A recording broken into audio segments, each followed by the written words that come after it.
Sejam bem-vindos a mais um Clube do Conto do Sindicato dos Escritores. Eu me chamo Otávio e comigo hoje para desbravar os autores latino-americanos não brasileiros estão Tots Olá.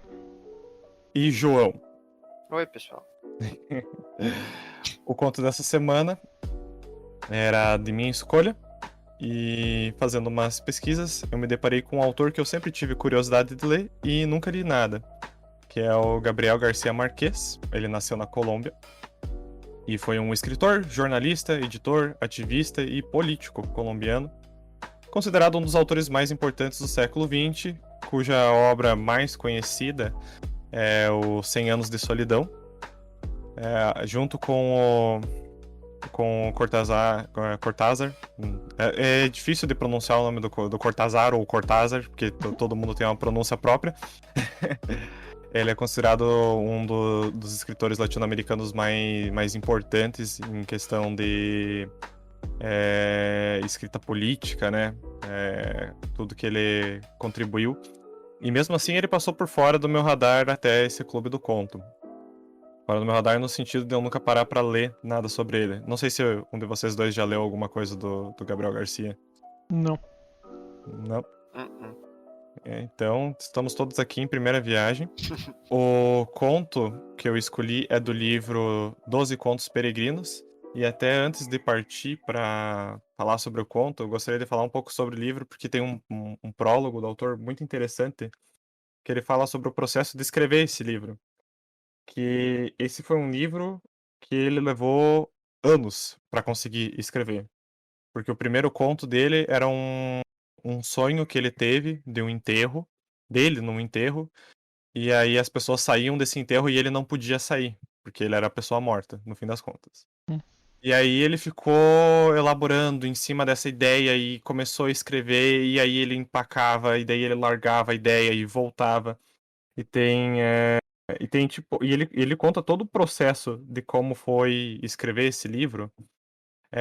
Tanto que no fim de cada conto ele deixa o ano em que ele terminou de escrever.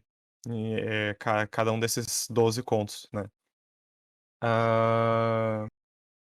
Aí tem algumas situações interessantes que ele faz a respeito disso que eu vou trazer depois, né, da leitura no debate, que ele fala sobre processo de escrita e como às vezes é difícil você conseguir entender que aquele conto é um romance ou aquele romance é um conto. E como nesse meio de processo muita ideia vai parar no lixo, né? Hum. Então, Sabemos. uma das coisas mais interessantes ali pra mim que ele falou é que no primeiro rascunho que ele fez desse livro, desses 12 contos, ele cometeu o maior pecado, que não foi jogar no lixo, foi esquecer que ele tinha escrito o começo desse livro e depois ele perdeu esses contos, ele não sabia mais onde ele tinha guardado. E aí ele ficava se martirizando pelo fato de que ele não conseguia recuperar exatamente as ideias que ele tinha iniciado, né? Mas então vamos lá. Vamos ao conto escolhido com o nome de Assombrações de Agosto. Chegamos a Arezzo pouco antes do meio-dia e perdemos mais de 2 horas buscando o castelo renascentista que o escritor venezuelano Miguel Otero Silva havia comprado naquele rincão idílico da planície toscana. Era um domingo de princípios de agosto, ardente e buliçoso, e não era fácil encontrar alguém que soubesse alguma coisa nas ruas abarrotadas de turistas. Após muitas tentativas inúteis, voltamos ao automóvel, abandonamos a cidade por uma trilha de ciprestes sem indicações viárias, e uma velha pastora de gansos indicou-nos com precisão onde estava o castelo. Antes de se despedir, perguntou-nos se pensávamos dormir por lá, e respondemos, pois era o que tínhamos planejado, que só íamos almoçar. Ainda bem, disse ela, porque a casa é assombrada. Minha esposa e eu, que não acreditávamos em aparições de meio-dia, debochamos de sua credulidade. Mas nossos 2 filhos, de 9 e 7 anos, ficaram alvoroçados com a ideia de conhecer um fantasma em pessoa.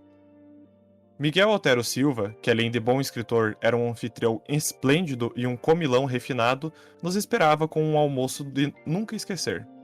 Como havia ficado tarde, não tivemos tempo de conhecer o interior do castelo antes de sentarmos à mesa, mas seu aspecto visto de fora não tinha nada de pavoroso, e qualquer inquietação se dissipava com a visão completa da cidade vista do terraço florido onde almoçávamos. Era difícil acreditar que naquela colina de casas empoleiradas, onde mal cabiam 90.000 pessoas, houvessem nascido tantos homens de gênio perdurável. Ainda assim, Miguel Otero Silva nos disse com seu humor caribenho que nenhum de tantos era o mais insigne de Arezzo.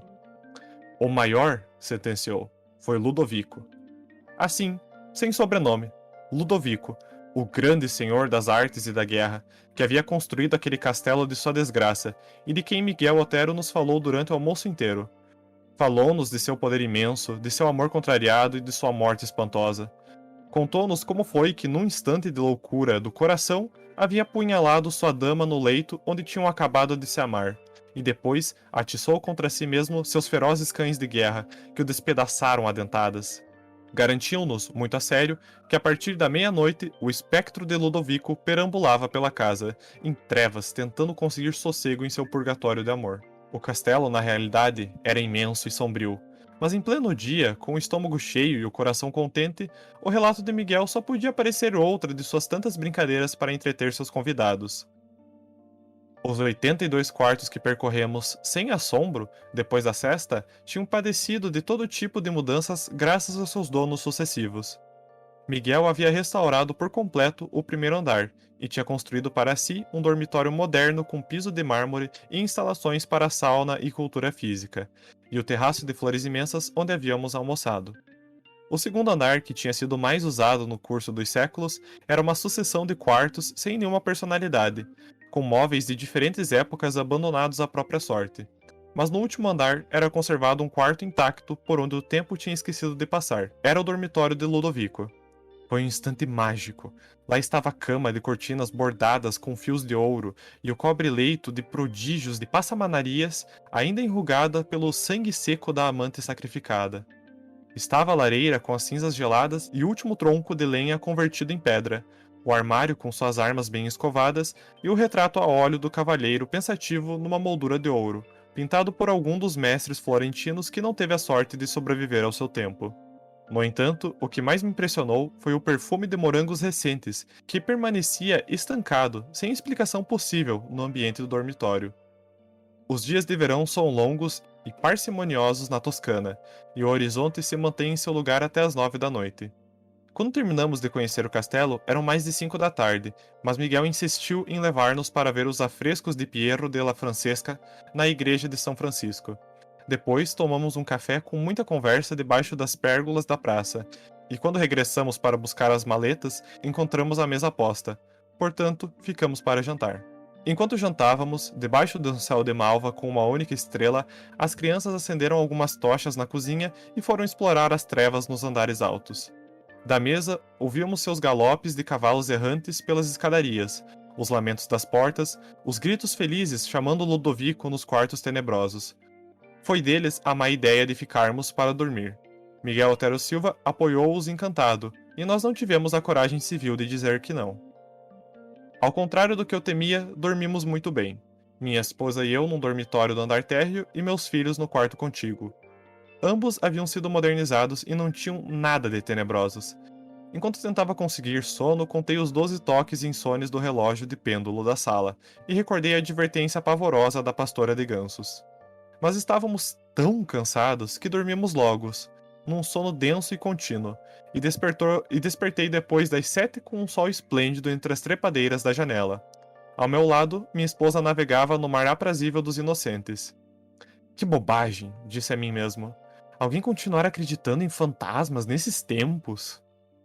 Só então estremeci com o perfume de morangos recém-cortados, e vi a lareira com as cinzas frias e a última lenha convertida em pedra, e o retrato do cavalheiro triste que nos olhava há 3 séculos por trás, na moldura de ouro. Pois não estávamos na alcova do térreo onde havíamos deitado na noite anterior, e sim no dormitório de Ludovico, debaixo do dossel e das cortinas empoeirantes e dos lençóis empapados de sangue ainda quente de sua cama maldita. Outubro de 1980.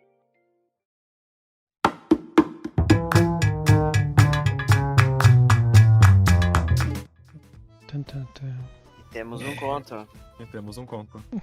E aí, meus caros, o que acharam? Considerações? Eu gostei do conto. Ele é bem. A vibe toda a descrição da mansão ali, né? Do castelo, que dá pra se chamar. Me lembrou duas coisas. Me lembrou o castelo no Conde de Monte Cristo, que ele dá a festa e recebe todos os convidados. E me fez pensar na mansão do Clock Tower, o joguinho Ah, lá, sim. Uhum. né, com infinitos quartos e tudo mais. Uhum. Eu achei ele um conto, assim, eu achei que no final, chegando ali nos parágrafos finais, eu achei. Talvez tenha ficado ambíguo, né? Porque não foi dito com palavras, mas eu achei que ele teria acordado e teria visto que ele matou a esposa, no caso. Como um semblante sei lá, Ah, maldição do Ludovico, por exemplo. Eu Uhum. achei que poderia ter acontecido uma cena assim no final. E eu digo que ficou talvez ambíguo porque ele fala que acordou nos lençóis empapados de sangue, né? Porque Uhum. quando eles descrevem o quarto pela primeira vez, eles dizem que o lençol tá. Eu não lembro que a palavra que eles usam, meio enrugado, acho que é. Isso. Do Uhum. sangue, só que já implica que tá seco, né? Uhum. Então, eu gostei dessa alusão Uhum. anterior. mas eu fiquei na dúvida de do que é real na história, porque esse outro escritor existe. Uhum. E o Gabriel Garcia Marques passou um tempo na Itália, Uhum. e junto com outros escritores latino-americanos. Então eu fiquei nessa de, tipo, será que esse amigo dele realmente tinha esse castelo? E até que ponto do conto Será que a maldição é é verdade? verdade? Uhum. O- Ficou. É, e aí a gente não tem um autor pra questionar, né? Infelizmente. Só pegar uma tábua Ouija aí. Uhum. O que. É, o final desse conto me lembrou muito a caçada da Lígia Fagundes Telles. Eu pensei nisso também. É. Parece que ele voltou. Eu acho que a No primeira. tempo, É, parece. a primeira coisa que eu pensei foi isso Ah, mesmo. é Tipo, ele verdade. virou o Ludovico, né? Ele acordou Uhum. como Ludovico. Mas eu acho que esse é uma das maneiras de interpretar o final, né? Sim, Hum, sim. Dele ter voltado pra noite em que o Ludovico matou a amante, né? uhum. E tinha alguma outra história que esse conto me lembra, mas eu não sei se eu vou conseguir lembrar ela de cabeça agora.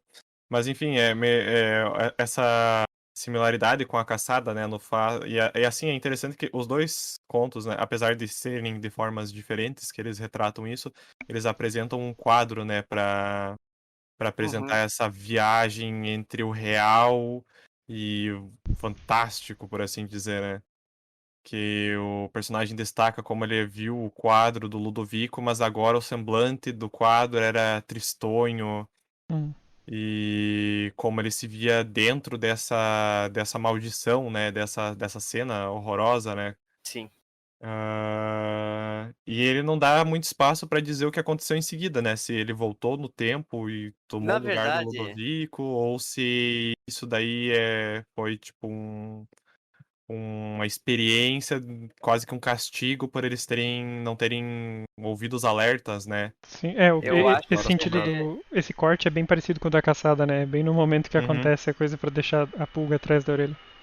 Eu exato. acho que ele não voltou no tempo, porque quando ele tá redescrevendo o quarto, quando ele acorda, ele diz que as cinzas ainda estão frias e O quarto ainda tá igual. Uhum. a lenha ainda tá em pedra, ou seja, o tempo passou.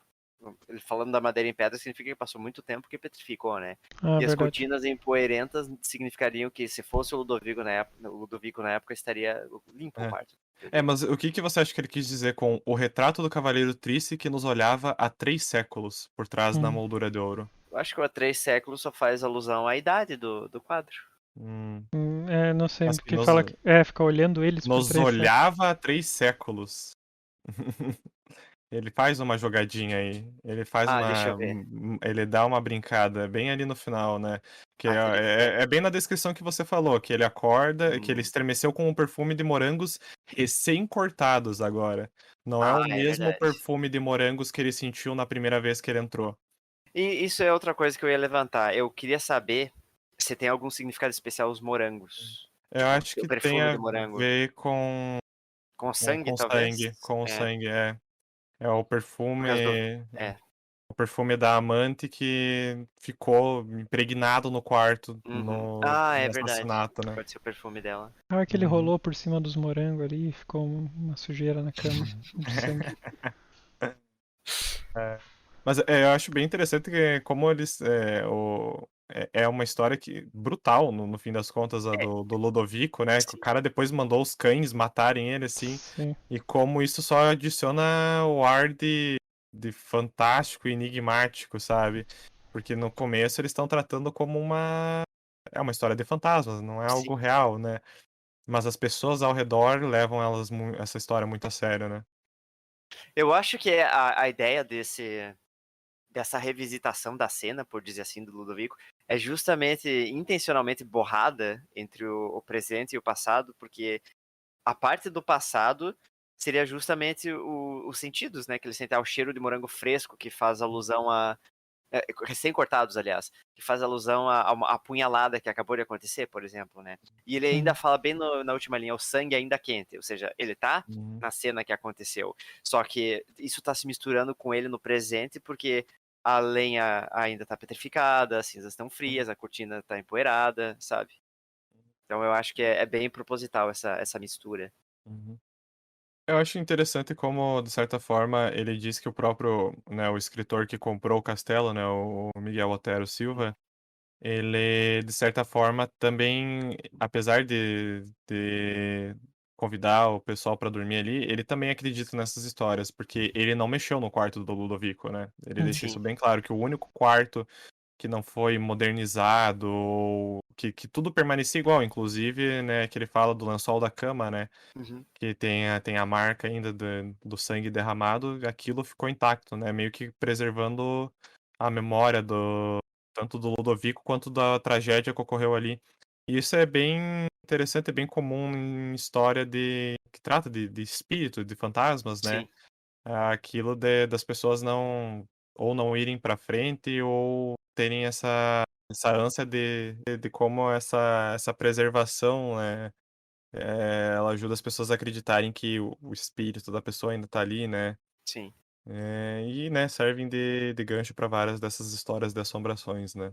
Mas isso eu acho que não é uma coisa só recorrente de Uhum. assombrações, porque, assim, suponha que perder alguém próximo da família, por exemplo, como o Preservar o luto, quarto. exato, como o luto pode ser uma coisa muito difícil, é muito comum você nem entrar, nem mexer nas coisas da pessoa, deixar ela por um É, bom tempo, né? mas nesse caso é um pouco mais voltado pra lenda, né? Porque, Ah, assim, claro, claro. né, era Eu fiz só um comparativo. um rei que morreu há 300 muito, anos, né? Se né, for pensar 300 no tempo do anos. quarto, Uhum, do quadro, aliás. uhum, Deixei uhum. Eu ele. acho interessante a antecipação que ele faz com essa coisa ruim que vai acontecer. Tipo, ali na parte que ele diz das crianças, né? Tipo, foi delas a má ideia de De ficar, ficar. né? Uhum, Uhum, uhum. Já tá E ele. agorando, né, a própria visita. É, tipo, de certa forma, é tipo algumas histórias Lovecraftianas, assim, que tu tem o narrador já tá narrando postumamente uhum. não, é É, posteriormente. posteriormente, né? Postumamente não sei, porque não sei se ele morreu, Não sabemos mas, se ele mas, morreu, né? mas sim, posteriormente. E ele vai dando esses pequenos toques, assim, né, pra fazer você esperar Uhum, que no final vai dar ruim em algum momento, né? uhum. E é engraçado como ele termina, né? Esse raciocínio, né? Das crianças terem a má ideia e daí eles não terem a coragem civil de dizer que não iam ficar, né? Uhum. Vai E ficar assim, chato se a vai gente ficar não. chato se a gente não ficar, né? É isso aí. Mas eu gosto muito da descrição, assim, apesar de ele usar Ah, bastante termos já não tão comuns, acho que principalmente por causa da data desse conto, né? 1980. Possível. Outra E a característica. própria tradução também, Uhum. né? Não, uma outra característica interessante é que ele não revisitava os contos dele, ele não lia de novo os contos depois de publicado. Ele comenta isso no prólogo, acho que é do livro, que ele fala que ele não tinha coragem de revisitar os outros contos por medo de se deparar com alguma coisa ali que ele queira mudar, sabe? Uhum. Então ele tinha essa regra dele nunca revisitar algo que ele escrevia e publicava. Se as pessoas, sábio. se as pessoas Sábio, gostavam muito ou sábio não, mesmo. aí era outros 500. Uhum. E Não eu. gostou? Que pena, não posso fazer Uhum, nada. Tem uma regra explícita pra uhum, jamais revisitar. uhum. Deixa eu aproveitar aqui e trazer um pouco das citações que ele fala sobre esse processo de escrita que também dá pra gente elaborar um pouco em cima, né? Tem a primeira aqui que eu anotei é quando ele tá falando sobre o processo de escrever os primeiros 4 contos, né, desse livro. Que Uhum. ele. Deixa eu até. Só pra ver se eu coloquei. A ordem, se eu não me engano, desses contos é a ordem que eles foram finalizados. Então, por exemplo, o conto anterior, ele terminou em abril de 1978. E esse ele já terminou em 1980. Então foi um Uhum. espaço bem longo pra ele, de fato. Isso pensando que ele já tinha escrito muito antes esses contos, saca? E teve que reescrever tudo de novo. Aqui da citação dele. A mesma coisa me aconteceu com o quarto, tanto que não tive fôlego para terminá-los. Agora sei por quê. O esforço de escrever um conto curto é tão intenso como o de começar um romance, pois no primeiro parágrafo de um romance é preciso definir tudo: estrutura, tom, estilo, longitude e às vezes até o caráter de algum personagem. O resto é o prazer de escrever, o mais íntimo e solitário que se possa imaginar. E se a gente não fica corrigindo o livro pelo resto da vida, é porque o mesmo rigor de ferro que faz falta para começá-lo se impõe na hora de terminá-lo. O conto, por sua vez, não tem princípio nem fim. Anda ou desanda. E se desanda, a experiência própria e a alheia ensinam que na maioria das vezes é mais saudável começá-lo de novo por outro caminho, ou jogá-lo no lixo. Alguém que não lembro disse isso muito bem com uma frase de consolação. Um bom escritor é mais apreciado pelo que rasga do que pelo que publica. Nossa. Tá bom. E a outra que ele fala é o conto que é do sonho dele, né? O sonho que ele tava morto, não podia sair do enterro. E é um conto que ele não conseguiu escrever. Ele não conseguiu, de fato, finalizar esse conto. Então ele não tá nesse livro e ele nunca escreveu. Hum. E daí ele chamava a Crônica de uma Morte Anunciada. Daí ele fala sobre isso. Quando comecei Crônica de uma Morte Anunciada, em 1979, comprovei que nas pausas entre dois livros perdi o hábito de escrever e cada vez era mais difícil começar de novo. Por isso, entre outubro de 1980 e março de 1984, me impus a tarefa de escrever um texto semanal para jornais de diversos países, como disciplina para manter o braço aquecido. Isso aqui é só para fazer gancho com o que a gente faz no sindicato mesmo. Que é o esforço de se inscrever semanalmente, né? De como. A gente até já comentou nisso esporadicamente, como a gente perde, né? Tanto o ritmo quanto a determinação de continuar escrevendo quando não se impõe de alguma forma de rotina nisso, né? Uhum. Não necessariamente escrever uma história completa, mas escrever algo. Ou semanalmente, ou quinzenalmente, né?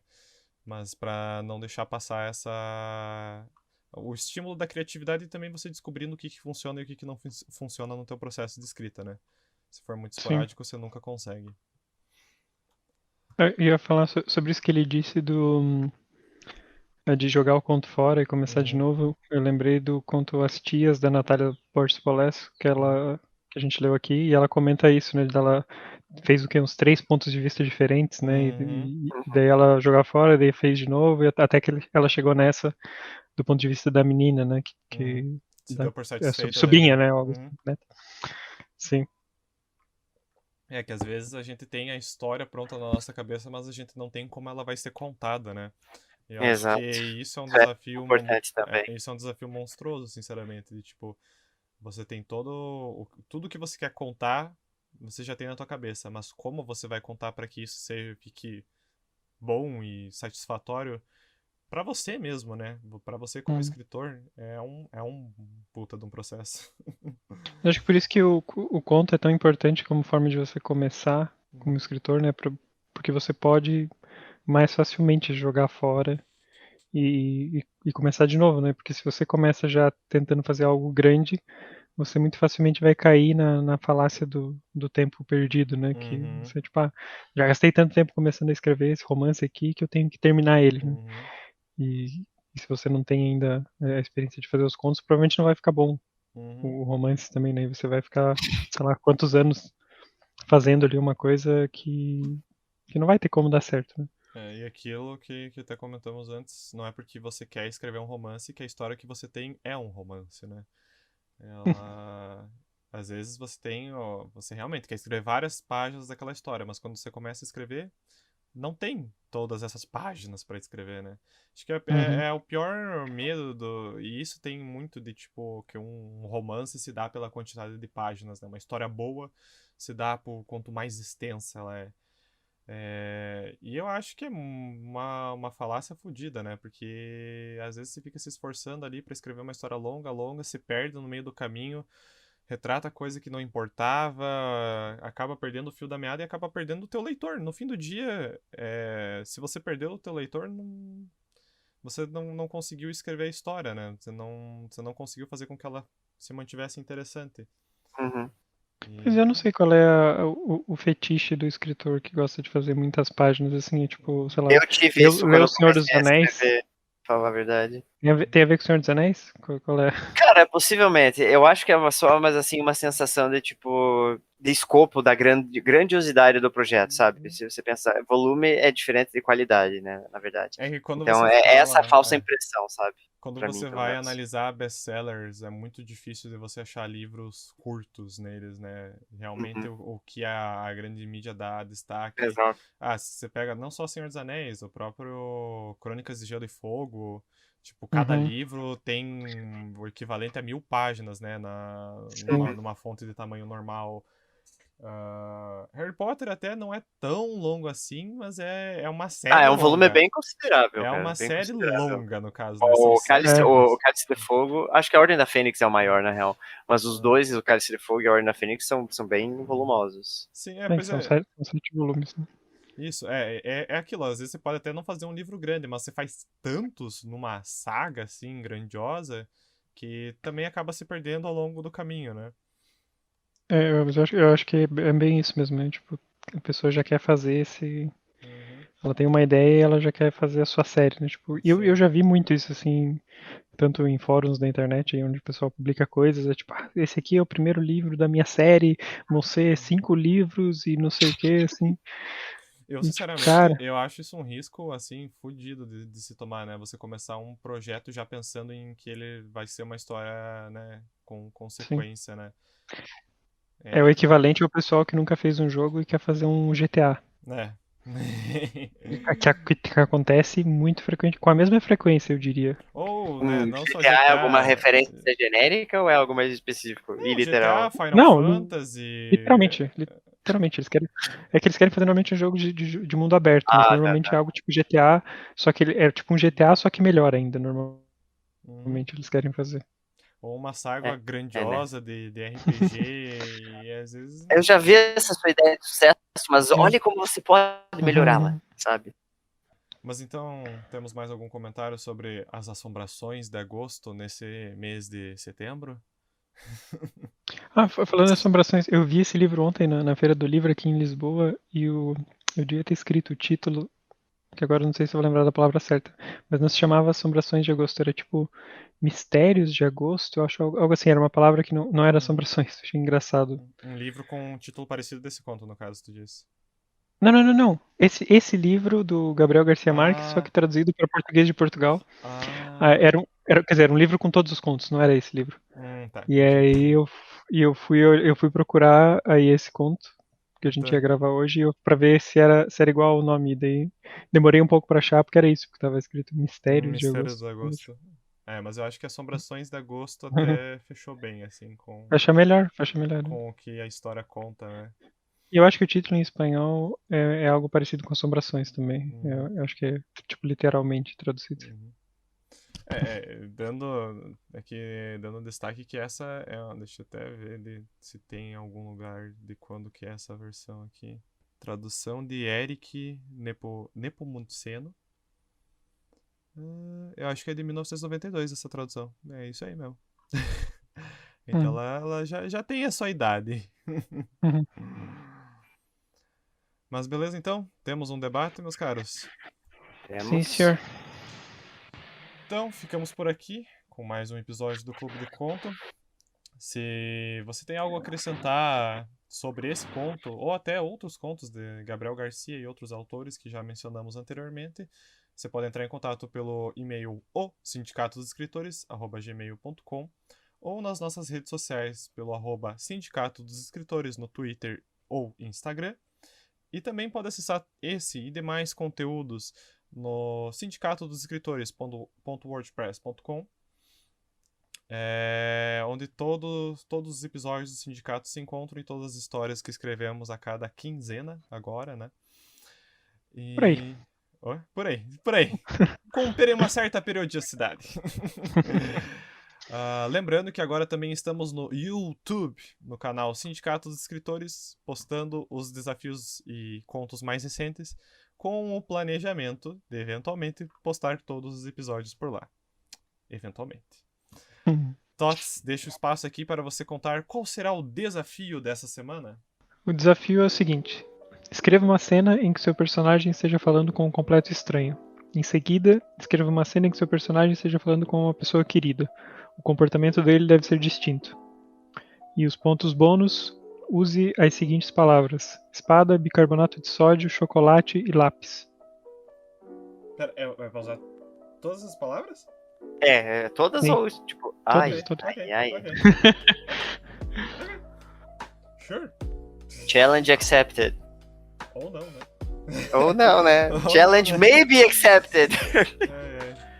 Não, ok, então temos aí o desafio, caro ouvinte, com espada, bicarbonato e por aí vai. Tá fácil. Tá fácil, tá simples. Já tivemos piores em questão de dificuldade. Sim. Então, beleza. Por essa semana é isto. Até a próxima, pessoal. Sindicato dos Escritores desligando. Tchau, tchau. Tchau.